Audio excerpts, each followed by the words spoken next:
we are talking about AI. AI is really a big buzzword right now. Everybody has heard of it. Everybody is discussing AI. What do you think? Is it something that will change our lives? Will everybody here feel it in some way in the next years? How will it change our lives in the next years? Maybe you want to start. Well, one of the issues is that AI encompasses so many different aspects, so that it's already changing our lives. So it's already having an impact, and it's going to change our lives in lots of different, multiply interconnected ways, which are also built on other technology and also embedded into social systems. So that one of the things I'm concerned about is exactly how complex the ethical issues with AI are. It's not very easy to tease them out and say, these are the issues. There are lots and lots of different issues embedded in different contexts. So, can we agree on that we need rules for AI? Is it something you all would agree on, because AI will be so dominant in our world, will be dominant for politics, for the economy? Do we need rules? Maybe. I'm sorry. I think it depends on the sector. So if it's like a commercial project that is using AI, then we don't need rules for it. So if Netflix is recommending me some movies, they can make the rules by themselves, I would say. But if it, and with Frank Robin, we are working in the legal sector, and here we see, like, people are used to work to get judged by machines already. If you're driving too fast into a radar control, you get flashed, then the machine is judging you and you have to pay a fine. And there is the rule set behind it, and the rule is the German law. So I think in the field of law, yes, there are some rules necessary, but in lots of economic fields, I actually don't think so. Coming to this example of measuring speed, it's a very easy rule. If you're too fast, then you get a fine. But other jurisdictional rules are much more complex. If you have like a court who makes a decision on somebody is guilty or not, or is he guilty, and what is the appropriate fine? So do you think that machines can do these decisions better in the future than humans? Yes, of course I think so. Because at the moment, if you are in a court in front of a judge, he's sentencing you in some way. And very often, there are even platforms out there that are weighting judges, saying this is a mild judge, this is a hard judge, and then it also depends on if you're rich and you can afford an expensive lawyer, or you are black, or like some kind of a minority, then you will be judged in a different way. And I think with machines that are judging us, it will be more fair for most of the people. Paula, do you agree? Well, I agree. I half agree, because there are ways in which humans make decisions which could be flawed. So, for example, there's research which show that if you go up to a judge for a decision about probation, you will get a harsher decision before lunch when the judge is hungry than after lunch when he or she's had his dinner. So that won't happen with AI, because AI doesn't get hungry, but we have to think very, very carefully about what decisions we're building into the AI. So there's a big danger that we might be building in the existing biases that we have here now, and the existing prejudices that we have might simply get actually exaggerated by the AI. And there's another also important difference. Although human beings don't always know exactly why they've acted, in fact, actually, thinking about it in terms of ethics, since we're in Germany, Immanuel Kant, who's a philosopher we can still learn a lot from, thought that the motivation behind our action was the most important thing, but warned us that human beings very often are not aware of their own motivations. So that is a problem, but you have the same problem in a different form for a lot of AI, because it's opaque as to exactly why they're making their decisions. So working out whether or not a decision that's made by an AI about sentencing, for example, is actually fair and just. Yes, hopefully I see that it can remove some biases that humans have, but how we tell whether or not it's unbiased is a different matter. We need to think very, very hard and very, very carefully about whether or not we're simply reinforcing different biases. Yes, but just in this moment is where we have really changes if we take AIs for decisions. AIs will make decisions very, very rationally, much more rational than humans ever could. Yes. Yes, and they can take much more aspects into account. And this they can take into nanoseconds. Yes. Yeah, so we need for a decision, we need, let's say, an hour or 2 days. Yes. Yeah, and even if we take it 2 days, if it takes 2 days, we are just primed. We have all this behavioral economic shit, yeah, so that we decide wrong, as we know. And AI will bring much more clarity, rationality, and it's always unfair against humans because it's quicker and much more rational. So AI is not a case of fairness. Not a case of fairness, but if we're using it in a court of law, we have to have some idea of fairness, so that I think in different contexts we will have much clearer ideas about what our end goals are in terms of values, so that in a court of law, so we have a very basic idea that justice should be blind, so that it should make no difference. You don't get a lighter sentence if you're good looking, for example, but of course those sorts of things will happen when humans are making the judgments. But in other contexts, we don't have such clear end goals by which to judge if the AI is really better than humans. It's not better than humans, it's Yes. quite in a critical Yes. aspect different from Yes, humans. yes, it's rational. yes, Yeah, yes. in finance, if you bet against an artificial intelligence, against a robot, you never have a chance. Never. Yes. Because he's much more quicker to go in, to go out, to analyze, to make his decisions. Yeah. Yeah. This is where we have to think about fairness. Yes. Yeah. And where we maybe need rules. And in other cases, this is what we discussed also, is, for example, in military use. Yeah? Maybe we have to blame artificial intelligence in military use. We have to define rules, even if we know that the rules don't work. Yeah? But for example, we blame landmines.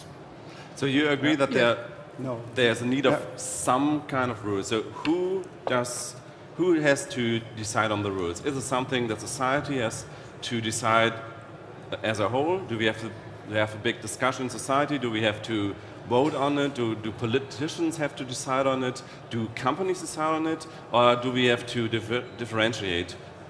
If it comes to military, maybe we have to have a political decision, but maybe when it comes to AI and companies, we can say we leave this unregulated. What is your opinion on that, Paula? Well, again, I think it depends on the particular context. So again, going back to the case of law, then we have quite clear and well worked out ways in which we decide whether or not something fits legal precedent. Actually, I don't know the situation in Germany, but in England we have English common law, which is based upon precedent, and also law made by statute. So we've already got quite a sort of good body for precedent for understanding whether or not something fits in with our legal system. But even there may be ways in which we need to think about how that innovates. So, for instance, the question about whether or not you really can attribute blame or responsibility in a legal sense to AI is something which I think should be open up for wider discussion to the public about, do we really want to say that, say, a robot can be responsible, or because how do you punish a robot, for example? We need to see how it's fitting into the rest of our justice system. But I think we don't have to punish the robot. I think we have to. The robots are just doing their jobs that we're giving them, and they're good in it and more efficient than everyone else, just like you said. But we have to punish the guys who are setting up the samples and the rules, and this is actually where what we should think about, or what are the cool new jobs are. It's about not doing like the same thing on court every day. So you have to deal with fines, you have to deal with divorces, and so on. It's the same thing over and over again. And this is boring. And for that, you go to university for 10 years to become a lawyer, for instance. You should go to university to learn how to train such a bot that makes our life easier and makes more fair or fairer decisions in the end. And the whole thing becomes more interesting if we get rid of the boring jobs and let the machines doing it. But maybe it becomes helpful if we make a distinction between various kinds of ethics. If you could show the slide we prepared. If we have is the slide, is that available? Not. The distinction is, if we discuss about rules and dynamics and what is inside, that we realize that how fast the train goes of the digital excellence, of the artificial intelligence, of the development. And then we have 3 ways to deal with it. One is we just can stand outside this fast-running train. And we can say, oh, look at the train, maybe he's fast, and we as a society have to discuss about rules. But the train goes on. And this is where I not agree with you. If we really let the train go his way, it's not really ethical. Then we have to take, as ethicists, the way on the train and have to make an ethics on the train. Yeah, and then we have to communicate ethical issues in the design of artificial intelligence. And this means we have to go the next step on the train to go on the engine with our ethics, to design, to bring in social aspects, to bring in humanity into the coding of artificial intelligence. Because coding is a... There's a train. Thank you very much. It's not a very complicated picture. It's just we have to come from behind the train, from defining rules to on the engine, to communicate issues of humanity, which make things much clearer for example, developers, for coders. Yeah, they decide how to create an artificial intelligence. But the train is already there, and the train is running, and you cannot stop it. Maybe the problem with the train analogy is that of running on a track. So it's going on a particular way. So I we could can steer. adjust, yes, we can steer maybe. But if I could maybe agree with you about that, because in ethics, we have very broad principles. So again, if we just go back to the example of justice, because it's useful to carry on with the same example, we have a broad principle that courts of law are answerable to explaining their decisions. So if you say it's better to have it digitally, then what you need to do in terms of engineering it. So one of the things I'm really concerned about is that you could have very broad ethical principles that we can agree on. Very often we agree on them precisely because they're so broad that they're so vague we don't realise where we disagree, which is a problem. But in terms of AI, we need to be able to engineer that into how we're developing it, so that you would need to be able to try to, as far as possible, engineer into development ways of explaining the decision so that it makes it accountable to humans. Otherwise, we don't want to look a few years down the line and find a justice system where somebody says, OK, you, prison. Yeah, but if it's the right decision, and then but how do you know it's right? And then of course, yeah, because there is a law, and the law is defined by us, by the citizens, and in the end by the government. But it is defined, and the machine is doing nothing else but using the law. And of course, there are adjustments, and like the zeitgeist is changing from time to time. I want to move on to another topic you just mentioned, because it has also a lot to do with ethics of AI, and I think it's something that a lot of people are concerned about. You said that there will be the interesting jobs left. The boring jobs will be automated, and then there will be interesting ones. But I'm not sure about that, because we have a lot of automatization. We had a lot of automatization, and there are new jobs every time we have automatization, but I think they are mostly in the area of people who are very good qualified, and there are less and less jobs for people who are not very good qualified. And now autonomous cars are on the way, and will have big impacts on logistics, taxis, and so on. So what do you think? What is the ethics on this? Do we have to have a more active government maybe in the future, because there are people just left out with all the machines taking over? What's your opinion on that, Florian? My opinion is that, I don't know, like 50 years ago you were buying a ticket for a train at a counter. Now you buy it at a machine. No one is complaining that the counters, people are sitting on the counters, I don't know, they found there's things to do, and in Germany there's almost no unemployment anymore. Everyone is employed, and it's the same thing if you look at other things like I don't know, like getting cash from an ATM. Yeah, like a few years ago or 20 years ago, everyone said, "Oh, what about the poor guys on the counter? Now I get my cash from the ATM, or I don't even need cash anymore." So you cannot stop it anyways. So, and I don't think it makes sense to stop it, because everyone likes to use the stuff. Everyone likes to use their Uber. Everyone likes to use Netflix and is not watching, I don't know, ProSieben anymore. You cannot stop it, and this is why I think, and I also think that there will always be jobs for everyone in the end. I don't think that you can solve it either, but maybe politics have to react another way.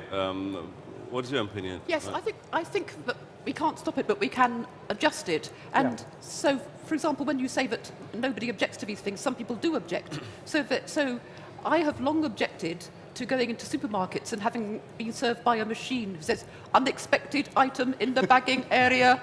So there are lots of but that's a stupid picture that the robot is speaking to you like that you understand this is a robot. Blah, blah, blah. This is not how it should be, and then you will not accept it. But you will accept it if it comes. It feels naturally to you. I'm afraid I do disagree with you about that, because it depends. This is why it's so important to have a very big discussion with involving all sorts of people from society, because there are many people in society who live very, very lonely, isolated lives. So there was a report I read just a few days ago that elderly people, they go to the shops and that might be the only person they speak to all day long, or mothers who are at home with young children. They go to the shops because they can talk to an adult instead of being screamed at by a child, so that they do actually want a real person, and you seeing the same person. So I think while we're talking about progress, we also need to keep an eye on what it is that we might be losing. And if you're interested in business, for example, then you might have a business that's got a value added, because now people are actually paying more to have a bank where they can talk to an actual person.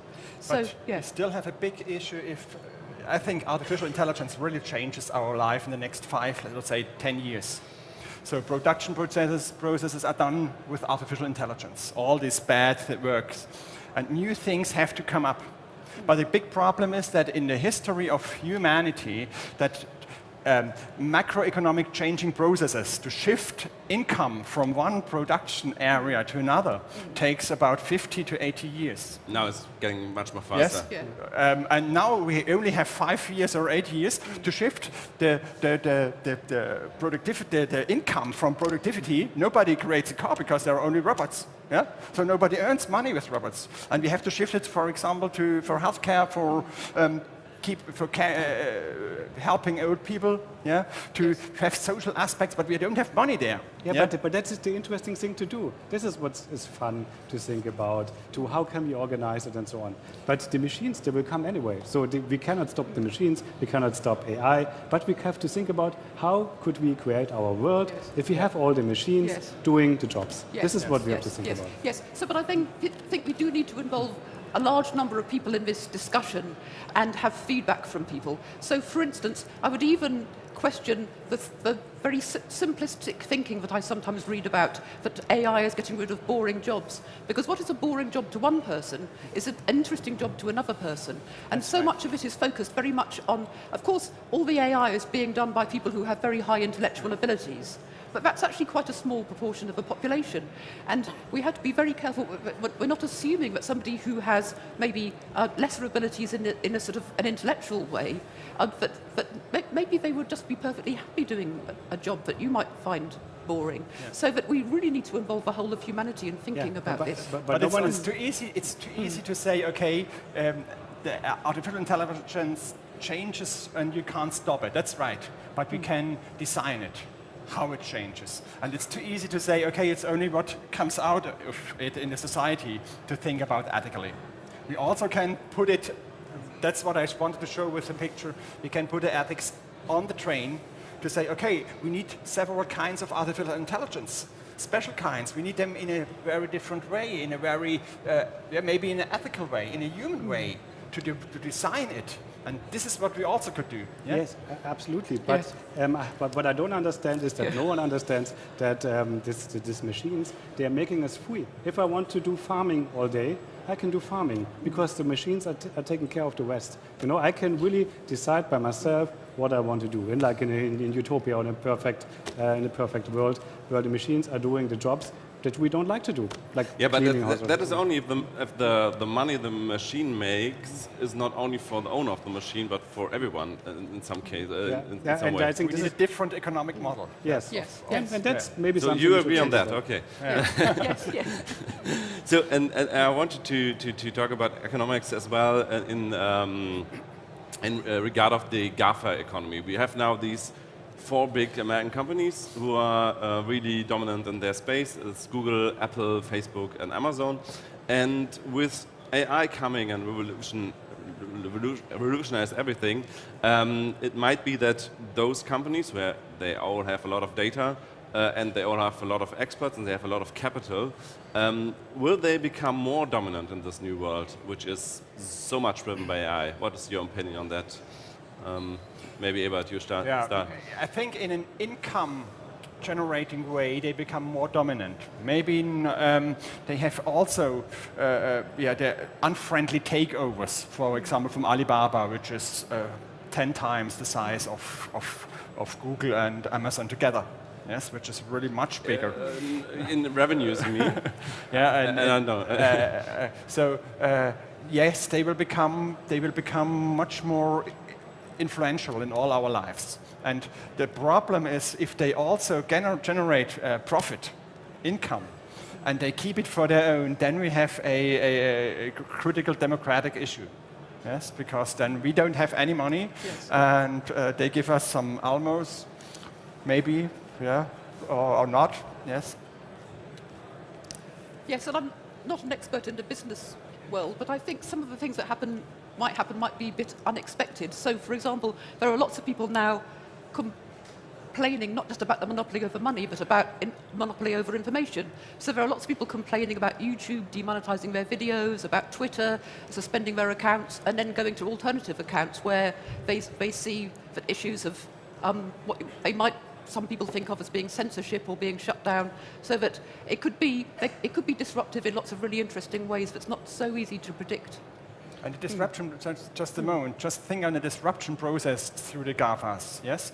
At the moment, they generate income by making advertisements from the classical economy. So if you not all of them, Apple is selling hardware. If you destroy the classical economy, then they can't get advertisements. Yes, and if there's only 30 people working in the company anymore, then nobody can buy products. Exactly.